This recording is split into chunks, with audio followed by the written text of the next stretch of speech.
มันบ่ทันมันผู้คือละกี้อันนั้นบ่แม่ระเบิดนี่ดำๆมันน่ะอันนั้นเดี๋ยวหมก เดี๋ยวพี่น้องมันต้องงกอันนี้มันมาเนาะมันก็บ่มาแล้วว่ะเดี๋ยวรีบลงนะ รีบแล้ว ขึ้นกุกไม้โหใช่มันก็แม่นแล้วแต่เดี๋ยวนี้น่ะบ่มีแล้วเดี๋ยวมีแต่ตัวเดียวแต่ว่าบ่หมดได้คำตัวนี้ไปตัวใหม่มาแทนโอ้ยบ่มีว่าขาดอะไรบ่เฮาสิฮู้ว่าอันนี้คือแค่ที่คือตัวที่เฮาเห็นนี่คือตาบอดตาบอดเบื้องนึงตัวนี้คือสิเป็นสัตว์ที่ตะมันดำเบิ่งฮู้เพราะว่ามีทั้งแค่หางกุดเนาะบัดนี้มาปีก่อนน่ะพัดแค่หางบ่กุดแต่มีตา2ตามาปีนี้พัดแค่หางบ่กุดแต่พัดเหลือตาเดียวหาปลานะแต่เขาเอิ้นว่าบอกเพิ่นออกแม่นตอนใดเขายังหาเลยนะเขาบอกออกสมมุติว่าเขาหวานแฮปนี้ว่าคนรุ่นแต่ก่อนจังได๋มวยได้โลตะกี้ก็เดี๋ยวนี้ปัจจุบันนี่ว่าซั่นซะแบบแก่แฮไปตะกวบตามเงาตามหินนี่แหละไปเจอเพิ่นเขาเหยียบเขางมโอ้ฮู้เพิ่นโอ้ค้อนเขาก็เลิกขึ้นมาเขาก็ย่างอยู่หั่นไป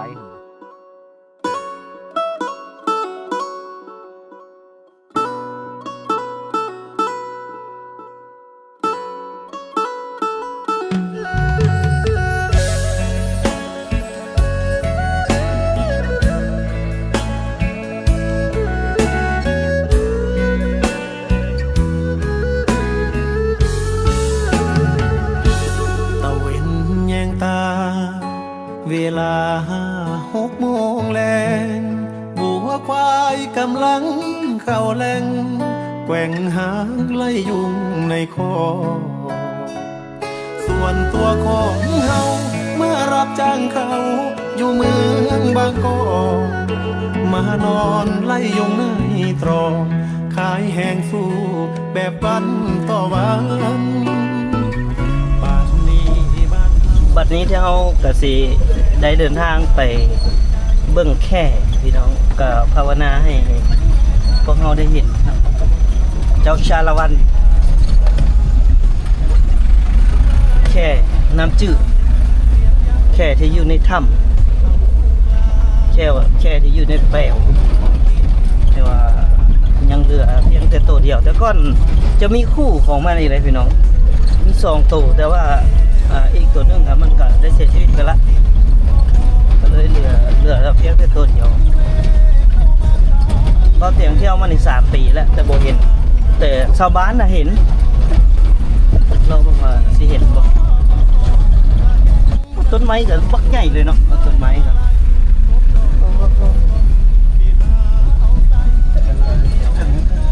โบมีหนามไผ่ไปเลยสิเลยรถพวกเขานี่ทางไปบ้านซอกคือแค่นี่จะอยู่โซนบ้านซอกว่าโดยรวมๆก็เป็นบ้านซอกกระจายจอดเทิงบ่ทุกมันจังบ่แดดจอดไว้อยู่เทิงจอดไว้แถวนี้เนาะนี่แง่ไว้แถวนี้ก็ได้นี่เอาไว้แถวนี้แหละจอดไว้ห่มนี่ละใช่เลยเนาะไปฮ้อนเกินสุดเลยพี่น้องฮ้อนแท้ฮ้อนว่าฮ้อนปลาล้ำปลาเหลือฮ้อนแบบนี้ฮ้อนจนเบ้าซุกบ่อยากเอาเมียมันฮ้อนโพดเพิ่นเนาะบ่เอาติดแอร์แล้วนะยันแบบว่าบัดเอาเมียไปพอดยันเมียฮ้อนน่ะนะเพิ่นก็เลยบ่เอาตัดสินใจบ่เอา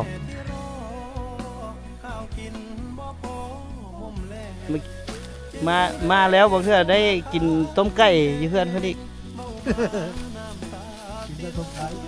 บ่ได้อึดเพิ่นว่า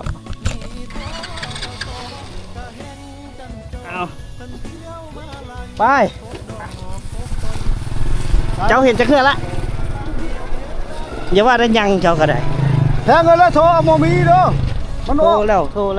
บ่มันนอนได้บ่น่ะเขาลงกับว่าไปติบ่ไอ้15 นาทีเพิ่นว่าไปทางเฮือนมันนี่มันว่ามันงอเจ้าก็บ่ทันได้เห็นบ่พอฮัดแค่นะโอ้ยไม่เห็นโอ้โหนี้พี่น้องเป็นขัวมิตรภาพระหว่างบ้านซอกกับบ้านกระจาบขัวข้ามน้ำเซบ้างไฟ บ้านซอกกระจาบ เป็นที่จะเป็นเนื้อคอยนะเนาะ สุดยอดจุดนี้ก็เป็นจุดที่ชาวบ้านมาตักน้ำไปใช้เนาะเอาอย่าพาเดือดตกเพิ่งเกิดแล้วกัน ไปอาบเนาะกินจะไม่ได้กินต้องตามดีจนเขาอาบ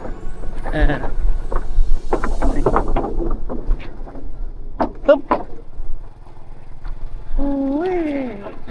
หัวมิตรภาพบ้านซอกกระจาบเนาะสักว่าชาวบ้านที่ทุกปีนี่เนาะปีใหม่มาแล้วก็เจ้าก็เฮ็ดทุกปีแต่ว่าใกล้สิฮอดน้ำราดก็จะบ่ได้ม้างวะ เนาะ ม้างเอาไม้ไปไว้เนาะ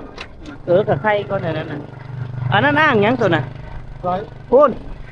เซนั่นใดวะ ครับ แพ้หั่นนะ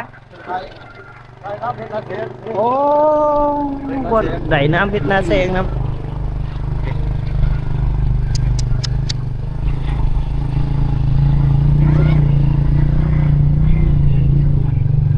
เลย มาเป็นก้อน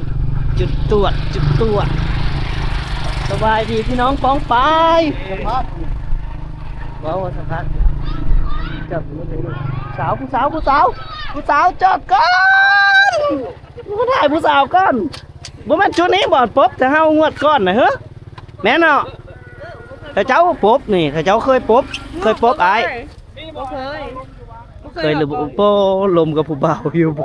บ่หมู่ซื้อ หมู่ซื้อ ๆแม่ ๆอย่าตัวถ้าเจ้าเคยเห็นแค่บ่นาง เคย เคยเห็นอยู่ว่างใดตอนถ้าเจ้าเห็น แปล2ห้อง ฮะ แปล2ห้อง แปลว2ห้อง แม่อยู่พูน อืมซื้อหยังเนี่ยแต่ละคนซื้อหยังอีล่ะซื้อหยังหึจ้อยชวดบ่จ้อยเว้าความจริงไหนโสดหรือบ่โสดโสดนะไอ้เนี่ยโสดกับโสดเอาอันนี้น้องหยัง พอ น้องพรกับน้องจอย พอ ฮะ พอ พ้องกับจอยจ้อยบ่ตุ้ยหั่นบ่ จ้อย ฮู้จักไอ้อยู่บ่ โหคอยเบิ่งคลิปจะตลอดเลย นั่นโอ้ยเว้าแบบสิคันเว้าแบบสิผู้ใดโสดนี่สิเอาไปเป็นน้องไผนี่ โสด นู้ เว้าเรื่องเป็นน้องไผนี่โสดเบิดโสดฮ้อทางนี้ฮะโสดอยู่ฮ้อ โทษคอย บ่โสดค่อยว้ายผู้สาวเรื่องผู้สาว ผู้เฒ่าได้ครับ มีแต่คนเฒ่าได้ เฒ่าได้ ผู้สาวผู้สาวอายุจักปีแล้วผู้สาว เด้80แล้วคอยได้ 80แล้วเนาะ เท่าก่อนคอยก็เห็น ผู้สาวซ้ำน้อยว่าซั่นซะอายุ80ปี18สาว18 เจ้า18ปีคอย ม ผมบ่ได้งอกมันขาวชู มันข่าวโอ้เอ ยอมขาว เดี๋ยวถามอีกอย่างหนึงซะว่ามีผู้บ่าวผู้หนึงอยู่แถวบ้านเวียงบ้านหลวง เพิ่นหันเป็นอดีตทหารเก่าเพิ่นว่าอยากได้เมียเปิดใจอยู่บ่ มาเฉยคอยรถมาบ่ได้คอยก็ฮอบ ว้ายว่าซั่นใด พอเท่าแก้วฟังเด้อพอเท่าแก้วแล้วเปิดคลิปพอเท่าแก้วให้อันสาวยังก็ ไม่เท่าตัง สาวตั้งอย่าว่าไม่เท่าแม่ว่าอันนั้นก็ยังเบ้าแก้วเด้แล้วก็อายุบ่หลายแล้วก็เจ้าได้ผู้เบ้าน้อยได้แล้วหากัน70เจ้า80 ดีแล้ว เจ้าก็ได้ผู้เบ้าน้อยแหละเนาะลูกหลานไปเบิ่งแขกกันเด้อ เจ้า เอามาให้ผู้สาวเนี่ยเอาให้สาวพอง แม่ สาวจ้อยเพื่อสิโสดได้บ่แม่นธรรมดาคึดจนว่าโอ้ยโดยเอาขอบใจเด้อพ่อแม่เด้อขอบใจเด้อเดี๋ยวสิพามาเป็นเขยอยู่บ้านนี้สองเทื่อละเด้อเว้านี่เด้อเส้นทางเข้าบ้านซอกพี่น้องเพื่อสิหาบ้านนี่ได้ก็บ่แม่นธรรมดาเด้ โชคหา ชอกจนเมื่อยโอ้อันนี้เป็นหม้อต้นบ่ โอ้ต้นแล้วมาก็สนใจอยากทำให้มาที่จะฮ้อนตัวเอา เอา เดี๋ยวบัดย้ายจังมื้อใดม้างกากย้ายบอกเด้อสิมา โอ้มาเข้ากองได้เห็นว่าก็ได้พี่น้องบ้านซอกเพื่อสิเห็นบ้านสบายดีโอ้ อันนี้ฮาน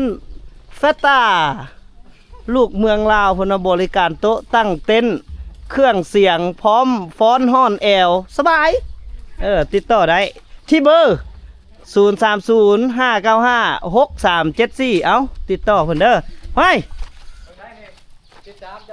บ่ไปมาแต่ไส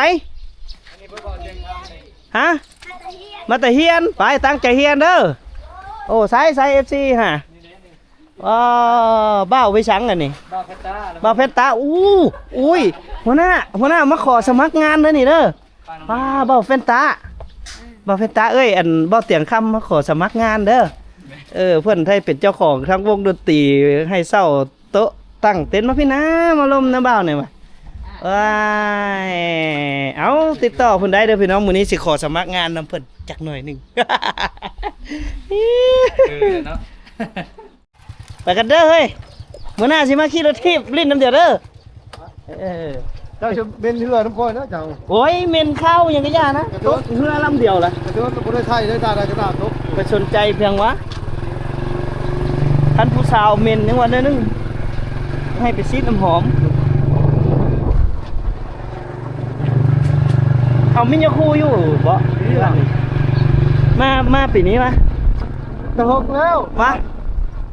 หลายปีแล้วจะ พูดคนเดียว FC เด้อสะอ่อนมื้อหน้าเด้อมื้อแรงเด้อขากลับมาเด้ออย่าหนีเด้ออย่าหนีอ้ายเด้อเขาชื่อแล้วมาหลายเทื่อได้ซะ เบียร์จุ่นโตกินก็คือไหมครับเป็นเรื่องนี้เลย FC เด้อโอ้ยทางนี้โอ้ยามแรงก็มีกบเนาะพ่อเนาะยามแรงบ้องว่าล่มสบายดีบ้องเขาให้ไปล่มกับพญาสารวัตรไว้คักๆเด้อวะแต่เฮาเห็นละดังแล้วแหละเห็นแป๊วนึงกับไปแป๊วนึงโดยคันแต่เฮาเห็นละดังแล้วนะดังรถเฮาเห็นจะมีน้ำมันในลิตรนึงเบิ่งทะพี่น้องกบทางนี้ห้องยามนี้เนาะพ่อเนาะห้องยามเดือน5โอ้มันห้องเดือน5ยามฝนละมิดได้กบตัวนี้ได้พูดแล้วเปลวโพกเนาะบ่เบิ่งชาวบอนโลดสมุดกับเปลวโพกฮะสมุดกับตัวเปลวสมุดน่ะเพราะลูกเที่ยวมาในปีที่3เลยเนี่ยยังบ่เห็นนี่มาปีนั้นล่ะยามหนาวป่านนี้เห็นแล้วเนาะดังแล้วบัดนี้ฮะบ้านซอกนี่แม่นซื้อขึ้นมาเลยบัดนี้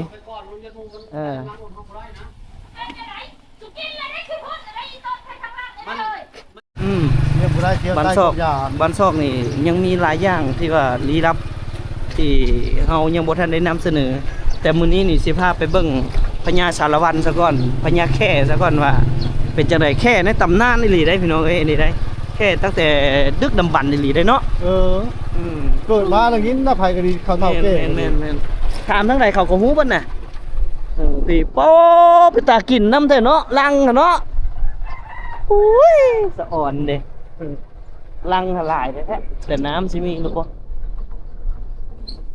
ท้ายเดี๋ยวติดตามกันว่าพวกเฮาสิเห็นหรือบ่เห็นแนวใดเพิ่นก็ว่าต้องให้เห็นมาถึงยามเลยมายามหนาวเพิ่นเอาก็ต้องยามแรงมายามแรงแล้วบาดนี่ไอ้ก็ไปอยู่ท่านละเฮ็ดนะนี่มานำเพิ่นเลยจาน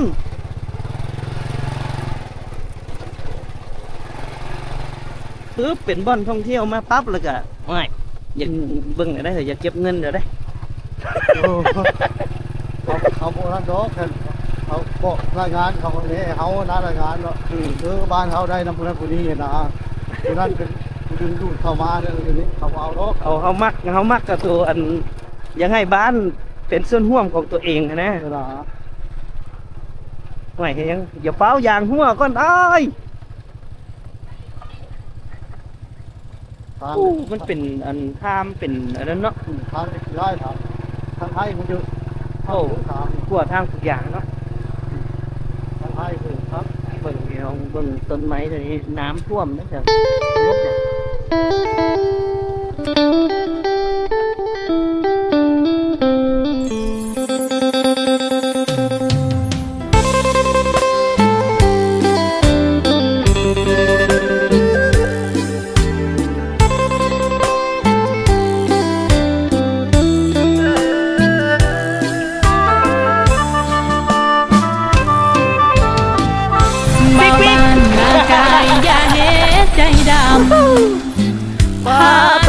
เลยเฮ็ดเลยเพิ่น แม่เนเด้ออย่าใจดำนากะหูอยู่ดอกว่าเพิ่นบ่ได้ เอา ใส่ มีคนตำหลังอยู่ หักของ ไป เพิ่นอยู่กับผู้ใหม่บ่แค่ดอก เฮ็ดมันต้นบ่นี่ก็ได้ต้น แต่บ่ได้หยังอีหยังเดล่ะยามอายกายมา สวนมัน กะแว่แน่สำนั้น มัน ละ คงจะเป็นคนไว้ทำเขา ยัง ก็คนเคยหา ยังก้นบ่เบิด จึงยังหวังดีคือเก่าบ่คิดมาหักอายกับเขา เป็นแค่น้องสาว ใช้ชีวิตอยู่ว่าอยู่สวนเป็น ทะ คือ เบียนรถจอ เอา ด ละมันก็ควรจะว่าจะปลูกยางดินก่อนเดียวเลย โอ้คักเต็มเลย ใครเข้าพวกเล็กกว่าน้าจะคือตัว แม่น ทางเลข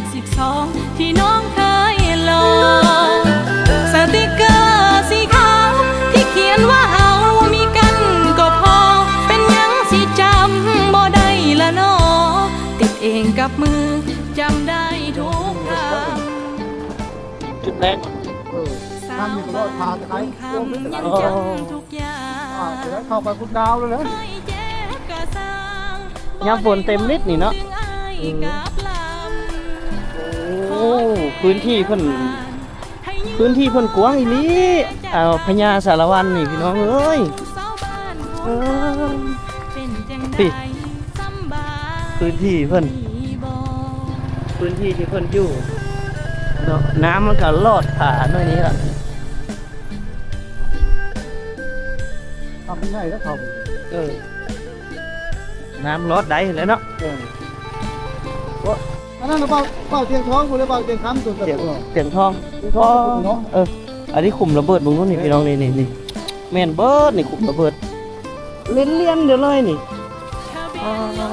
มาแต่สิได้อันนี้ เอาไปหัวบานนี่บ่ มาแต่หากิน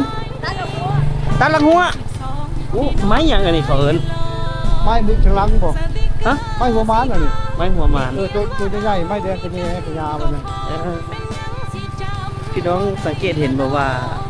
แถวนี้นี่จะมี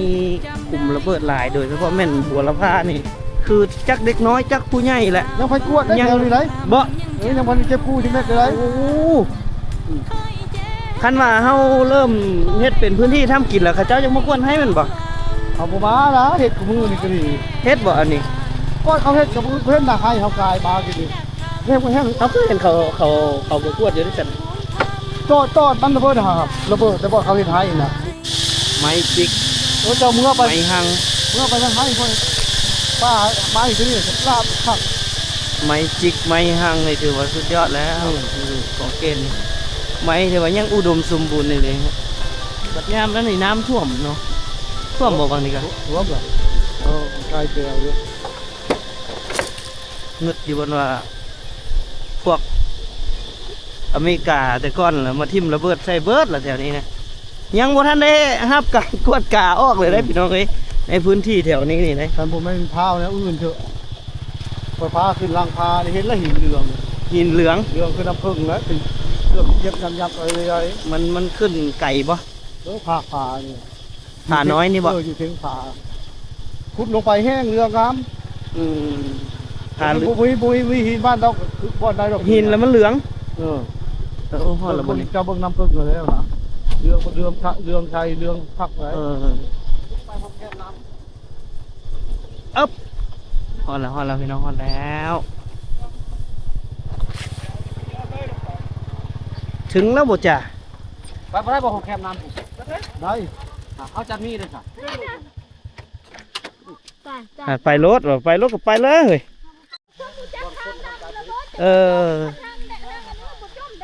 แบบว่าเพิ่นจะกวดบ่อนคนทำการผลิตซะก่อนพี่น้อง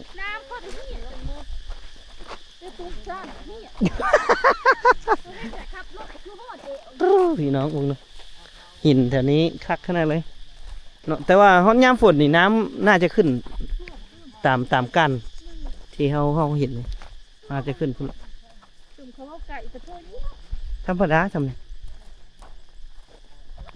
เพิ่นว่าสิพาให้เฮาปีนขึ้นผาในนี้ ไผสิพา เอามันมีผาท่อเนาะค้ำอยู่หั่นไปเบิ่งบางเทื่อ ขึ้นแล้วไปขึ้นแล้วพี่น้องขึ้นแล้วมีแล้วโอ้ย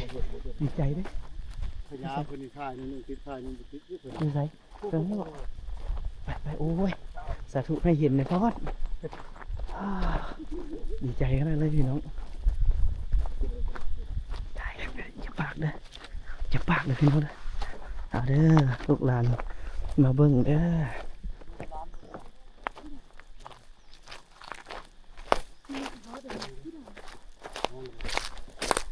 อันนี้มันบ่ทันมันผู้ขึ้นละกี้แม่ระเบิดนี่ ดำๆมันน่ะ โอ้ดีเลยนี่ หูจมูกมันน่ะ แม่ระเบิดนี่มันย่างออกไปแต่พี่ อันนี้ มันมาเนาะ มันก็บ่มาแล้วว่ะเด้รีบลงมา ลิฟต์แล้ว ขึ้นกงไม้ผมใช่ มันก็แม่แล้วคำว่าน่ะ มันคือเป็นห้างแบบนี้จ้ะ หาคำผ่าอยู่เปลวนี่ฉะนั้นเขาก็พาเลยนี่ฉะนั้นเขาก็มาพามันบ้านล่ะคนเมืองผมมาพานี่ อู้ผ้าหนองนี่ได้ น้องบึ้งเปลว แล้วเพิ่นบ่อยู่บ่ซั่นน่ะ โอ้ก็ไล่เพิ่นขึ้นนะ โอ้ไล่ขึ้นก็ได้ เขาก็มานอนเพิ่นดังพายหอมนี่แหละมันก็ลักขึ้นนะพุ่นแล้ว ตัวใหญ่เกินเนาะ ใหญ่ ใหญ่แล้วอ๋อ ถ้าเบิ่งว่าเพิ่นสิขึ้น ทำ นี่ แล้ว บ่ ไม้อย่างนี้ไม้ทำแล้วแต่ว่ามันพูมันพ่อมาไปแหะไปพู อืม มันบ่เฮิงเราอยู่นี่บ่เพิ่นคนนี่บ่นี่ไม่ใช่มี เห็นน้อยเดียว ทางเห็นบ่เจ้า จังหน่อยเดี๋ยวถ้าเบิ่ง บ่ได้ไปพูนั่นนี่ตายห่างหน่อยนึง มันจะขึ้น บ่คืออยู่แปลวตอนนั้นมันสิมีบ่อนเพิ่นนอนเนาะ อันนี้ก็นอนก็เดียวพูมันนอนพักนั่นมันนอนได้ครบไม้แล้วพู อืม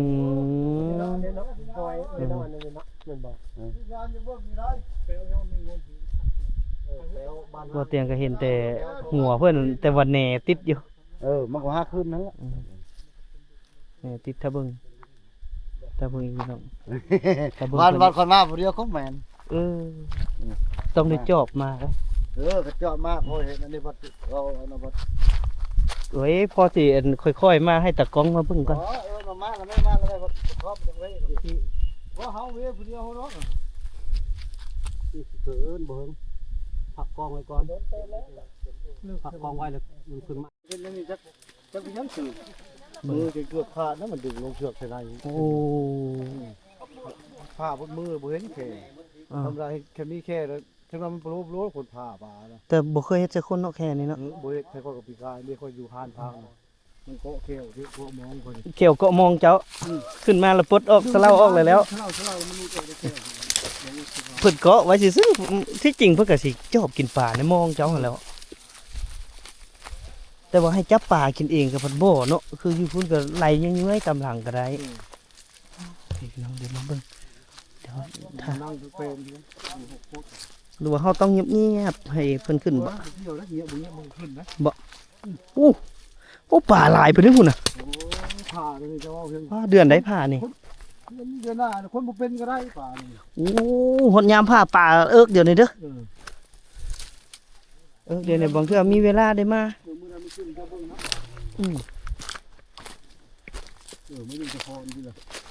ปกติเพิ่นมักขึ้นอยู่ไส มันทั้งหุ้นมันก็มาขึ้น ขึ้น เรียกว่ามันอยู่ โอ้ มันนอน ห้อยเพิ่นนอนเลยนี่เนาะนี่ คือตัวฟอกมันเลยมัน โอ้ ควายเลย นี่แปลนเติร์ดอยู่แค่เพิ่นขึ้นมาอยู่นี่ได้พี่น้องเห็นบ่แล้วขึ้นมาเกิดอยู่นี่แต่ว่าอยู่บุ้งตัวหนึงนั้นเพิ่นผัดอันนั้นได้พี่น้องขึ้นไปนอนอยู่พลานหินเนาะอยู่แปลวตัวน่ะแปลวนั้นเพิ่นงามเนาะ น้ำล่ะ แปลวตัวนั้นงามน้ำก็ใสเห็นปลาเลย เปลวมีหินเลย มันมีหิน แต่อันนี้มันก็อันนี้เราอันน่ะชาวบ้านจะมาผ่าป่าคู่ปีละเทื่อบ่ ปีละเทื่อ ปีละเทื่อ เดือนหน้าเขาผ้า เดือนหน้า เมื่อ เขา ไรมันขึ้นจะเบิ่งปลาอยู่ น้ำมันสิลดลงกว่านี้แมันบ่ รถฉันรุ่นนี้สักหน่อยละ เลิกบ่แหละแถ ป ว ระ นั้ มาน ณเป็นบ่เขาอยู่ยืนนะ เลิกบ่ บ่เทิงเลยอยู่กลางนะ โอ้เลิกกันได้เอาแต่ควงแห่ทึกอยู่ ฟางลงไปเลยนะ เบิ่งนี่พี่น้อง ฟางกับบุ ไอ้จุดที่แปลวอันแค่เพิ่นอยู่เนาะ จะเบิ่งลูก แค่ที่อยู่นี่ป่าบอนบทบาทอยู่ปอตัว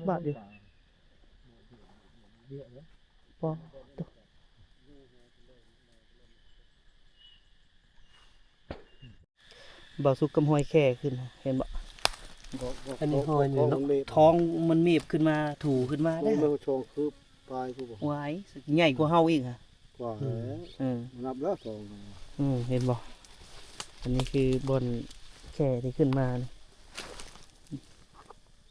หอยอันนั้นเพิ่นขึ้นมาแม่นะพี่น้องขึ้นมานอนใกล้อยู่นี่แหละ นั่งหาหนึ่งขว้างทีก็ละขว้างทีนี้ ไม่ยังป่าวะ แต่คือสิหลายเนาะ หลายโอ้มันเด่นเจ้าเบิ่งไม่ขึ้นนี่มันนะครับ เคยเห็นนี่ แค่ครับโอ้ยผ่าปลา เชี่ยวเพิ่นก็หันมอง ก็อยู่นั่นดิมอง8เซนกว่ามองลอยตา บ่ปกติแค่ตัวนี้นี่มันมาขึ้นอยู่ไสแน่ ทางนั้นทางนี้แล้วก็ทางนั้นมันขึ้น มีตัวนี้นี่เป็นแป๋วบ่หรือเป็นหยัง เปรี้ยว แป๋ว บ่ขาดเลยได้นำนั่นเลย แล้วมันไหลมันแต่ผ่าพุ่นนั่นบ่แล้วอีกจุดหนึงเด้ มีแต่พี่ไหลลงน้ำลาย เออ แค่น้ำ แล้วมัน น้ำลาย ผ่าน นี่ทั้งพุ่นยูขึ้นมาพี่ อืม น้ำน้อยพี่ไหลลงไปพุ่น แล้วบางเทื่อแล้วมันไปอยู่อีกจุดหนึงอีก แม่นน่ะทางด้านนี้บ่อยู่ดอกมันไปชั่วคราวตัวน่ะ เออ นี่พี่จักนี่จักปัญญาเพิ่นพี่จักอย่ามานี่ ฟอดนี่บ่ ไผนี่นะไผนี่ เออมาซะแม่มาหาได้เฮานี่มาไกลๆกองที่เฮารถ กับปลา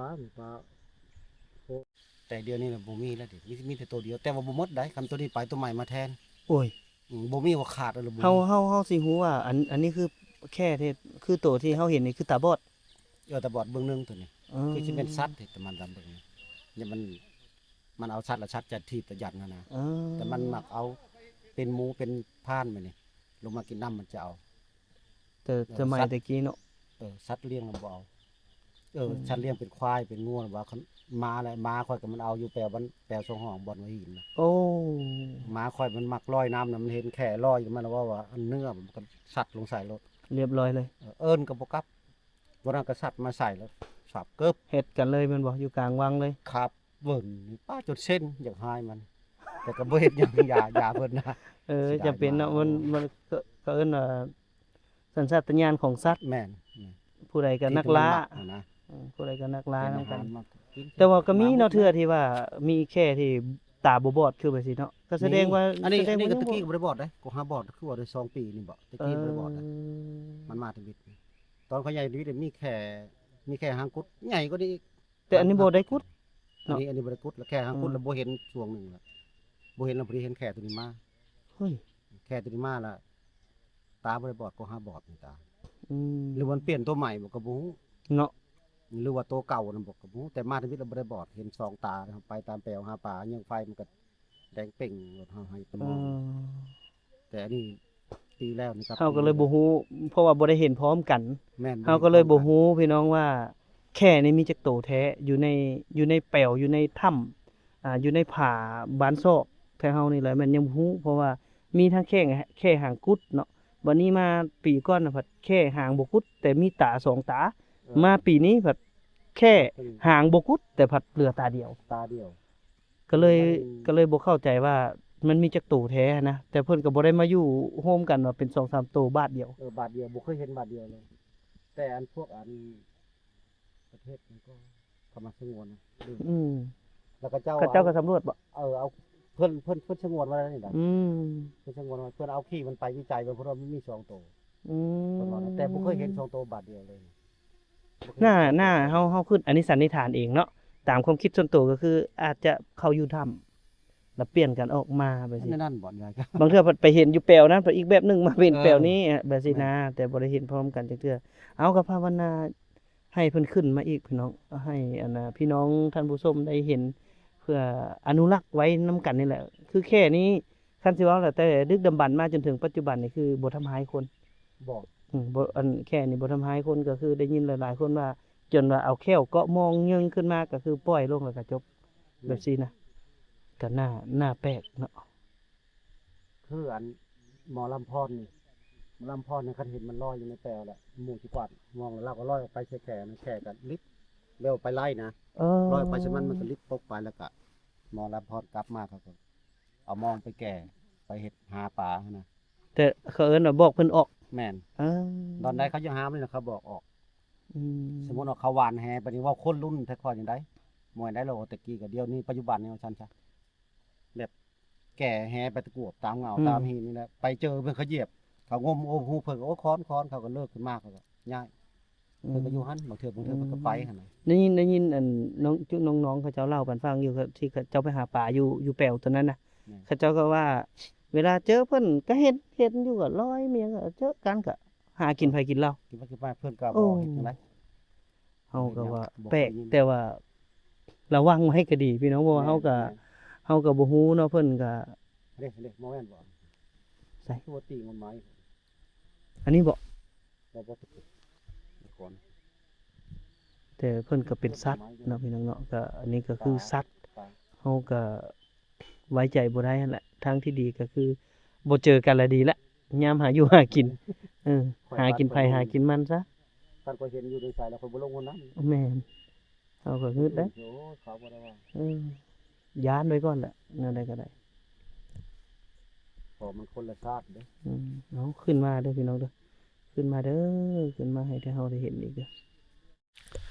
พี่น้องเอ้ยถึงว่าเฮาสิเห็นเพียงแต่ซ้ำหันก็ถือว่าเฮาก็ได้รู้แล้วว่าแค่นี่มีจริงมีแท้เนาะพวกเฮาก็ได้มาเห็นกับตาแล้วแต่ว่าบ่ได้เห็นเป็นตัวเห็นแต่ฟอดหัวกับตาแต่บ่ได้เห็นเพิ่นลอยบ่ได้เห็นนั่นน่ะมันลอยหรืออีหยังดอกแต่ว่าก็ได้เห็นแม้แต่หอยเนาะหอยนี่ก็พวกเฮาก็เห็นนะบ่อนบ่เตียงคำนั่งอยู่นี่แหละก็หอยที่แค่ขึ้นมานอนอยู่จุดนี้แหละก็เป็นบุญตาที่ได้เห็นแค่จากธรรมชาติแท้ๆเนาะแต่ว่าจุดนี้มันจะมีแหน่หลายหนองตัวนี้จะมีแหน่หลายแล้วก็เฮ็ดให้การเบิ่งเห็นของเฮานะมันเห็นบ่คักเพราะว่ามีแหน่อยู่ในหัวอีกอย่างก็ขึ้นมาน้อยเดียวเนาะได้เห็นน้อยเดียวแล้วก็แค่ก็ลงละตอนนี้ทีมงานพวกเฮาก็เลยได้เจาะอยู่แต่คือบ่เตียงคำในบ่กล้าเลยเนาะพี่น้องว่าสิให้ลงไปหาปูหาปลาอยู่หนองตัวนี้โอ้ยอมแต่ว่าชาวบ้านนี่เดือนหน้านี่เขาเจ้าจะมาพาได้จะมาพาปลาอยู่หนองแห่งนี้เพราะว่าเฮาสังเกตเห็นว่าจะมีข้างที่เขาเจ้าเฮ็ดไว้ตึกกระดุงหรือว่าขวางแหเต็มหนองเลยเนาะแปลวพวกนี้ลึกสมควรอยู่แล้วก็น้ำบ่เคยแห้งมันจะมีอยู่ 2-3 จุดที่ว่าเขาเจ้าขึ้นแค่นี้ขึ้นมาให้คนได้เบิ่งแล้วมีแต่ว่ามีหนองโตแปลว2ห้องหั่นแหละจุดนั้นมันงามแล้วก็น้ำใสถ้าขึ้นอยู่ถ้าว่าแค่ไปขึ้นอยู่พุ่นนี้ถือว่าเห็นแจ้งเห็นดีเนาะอันนี้แน่หลายพี่น้องแน่หลายปุ้งตัวนี้นี่ก็เบิ่งต้นไม้ต้นตอกไปพี่น้องโอ้ได้เรื่องเลยว่ะต้นไม้ถือว่าตึบหนาสมควรเลยเนาะต้นไม้อยู่จุดนี้ธรรมชาติยังอุดมสมบูรณ์หลายเลยจุดเด่นหรือว่าจุดที่เป็นท่าแห้งของบ้านซอกนี่ก็คือเนื้อที่ดินทำการผลิตหลายแต่ว่าจุดเสียก็คือพื้นที่ดังกล่าวนี้มันอยากมีระเบิดหลายคือแถวนี้นี่ระเบิดยังบ่ทันได้แตกเต็มเลยล่ะเพิ่นยังบ่ทันได้เก็บกู้เพราะว่าเพิ่นจะเก็บกู้เฉพาะแต่บ่อนที่เอิ้นว่าทำการผลิตเนาะแต่ว่าอยู่จุดที่บ่มีการทำการผลิตในเพิ่นก็บ่ได้เก็บกู้นี่เนาะได้เห็นอยู่บ่เบิ่งอยู่บ่น้ำเฮานี่เฮาถ่ายได้ สิได้ เอ้า สลิงอ่ะ เอ้า แม่นถ่ายตอนเห็นหัวค่ะบ่ แม่นตอนเห็นหัว ร แล้ว อบสองบ่ ต เห็น อน บ่ เห็น มา หั ขึ้ วน ทำอิฐน่ะบ่ มาคอยบ่ขึ้น เจ้าเห็นแล้วเจ้าบ่มีหลักฐานนี่ของเฮา เห็นเลยตาเปล่า เด้ งูอะคุย ควายบ่ใช่แล้ววะ เห็นสัตว์แท้บ่อายเพิ่น กล้องวิดีโอบ่กล้องวิดีโอ เขาว่ามาพี่เด้อมาพี่เด้อเพิ่นเพิ่นก็บ่นำกันพอ เจอกัน เออ มันอยู่ตรงที่มันลอย ขัดมาอยู่นี่เลยงามเลย แม่นบ่ ไกล อยู่หั่นมันเห็นมันสิเห็นแหน่นํ อืม มันเอาแหน่ขึ้นมา อันนั้นระเบิดเฮาเว้า น้ำเย็นบ่มีอ่ะ เดี๋ยวอันนี้ก็มีนี่ เดี๋ยวสักหน่อย จะขึ้นก็ขึ้นเถิงเนาะรอเบิ่งก่อน คืนเฮิงกำลัง อืมคักแม่ปะหยังเนาะ ประมาณชั่วโมง กองสัตว์บ่ สัตว์ปานแท้งแล้ว ใส่เบิ่งน้ำแม่นเนาะ ลอยเลยแล้ว แล้วยังว่าจะว่าเอาภาพโหลดจากเขาเจ้ามาแล้วมันเห็นแต่ลอยด้วยแต่มัวซูมแล้วมันมัวเด้ ตัวนี้บ่ เป็นจะได้ไอ้ทอมาเอิ้นขึ้นเบิ่งหนู เดี๋ยวนะ เอิ้น เด้ ขึ้ อน ฮะเจ้าตากะโลเด้อเจ้าของเพิ่นเพิ่นนะ อัน นี่ นี้ นี่ โลดเพิ่น มาดำเทือกกับที่มันเป็นมุมตาเนาะเจ็ดนั่นน่ะไอ้ติ นี่แหละ เป็นสัตว์อยู่หัวเราหัวเพิ่น คันบ่ขึ้นแล้วใส่ตู้เมื่อเด้อย่าเอ้ยถ้าเฮามานั่งนี่เฮิงแล้วได้นี่ เห็นบ่นี่เพิ่นบ่เคยเห็นเพิ่นก็มาเบิ่งนี่บัดมาเบิ่งแล้วบ่เห็นอีกนี่ ยังบ่เห็นนี่ได้เห็นน้ำใส่ตู้นี่ถ่ายนะ แล้วเลยจะเห่า แล้ว มาอย่าได้มาคนเดียวเลย บุดมันลงบุดเดียวกันกิน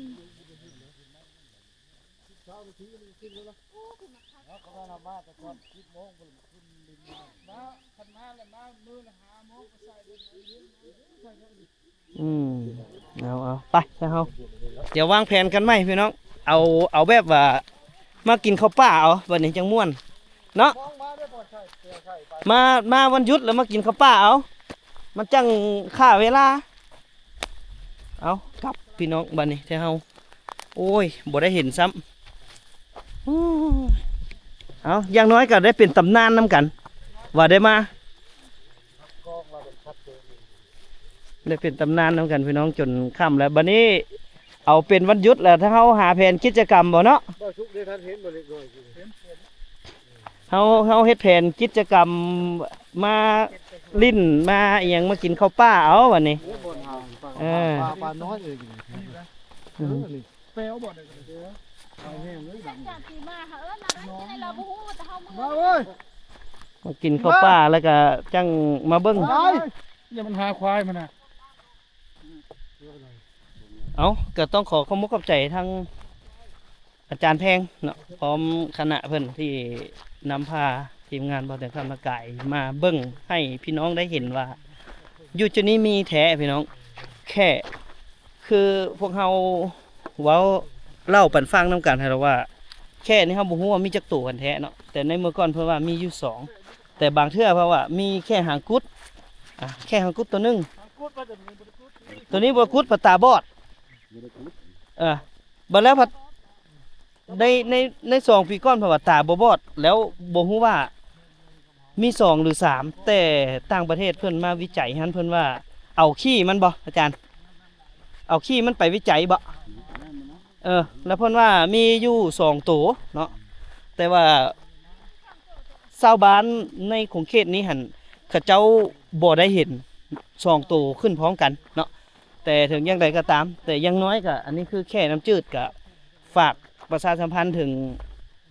ทุกคนที่มานี่แหละ1ก็คือบ่ให้ทำหายของเพื่อนเพราะว่าอันนี้ก็จะเป็น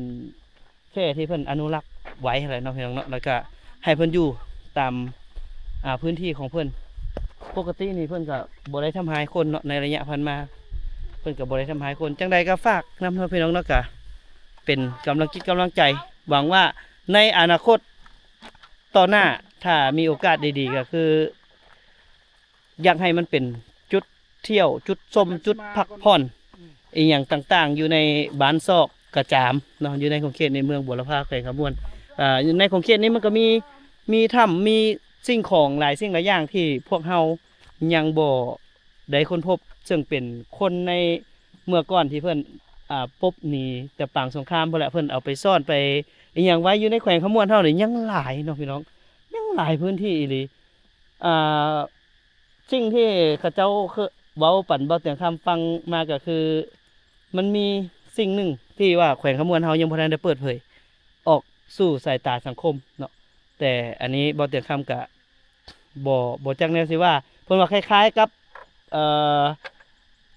วัดภูจำปาสักนั่นแหละคล้ายๆแบบนั้นแหละอยู่ป่าจุดใดจุดหนึ่งของแขวงขมวนเฮา เรื่องราวสิเป็นจริงซำใดก็รอติดตามเบิ่ง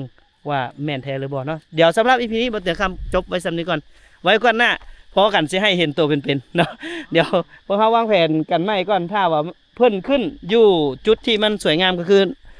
อีหยังก็แปลวบรรหากับแปลว2ห้องเนาะแปลว2ห้องหันสิงามถ้าขึ้นอยู่จุดนั้นเดี๋ยวบ่เตียงคำสิครับมาถ่ายทำให้พี่ให้น้องได้เบิ่งอีกสำหรับ EP นี้พวกเราสำบายดี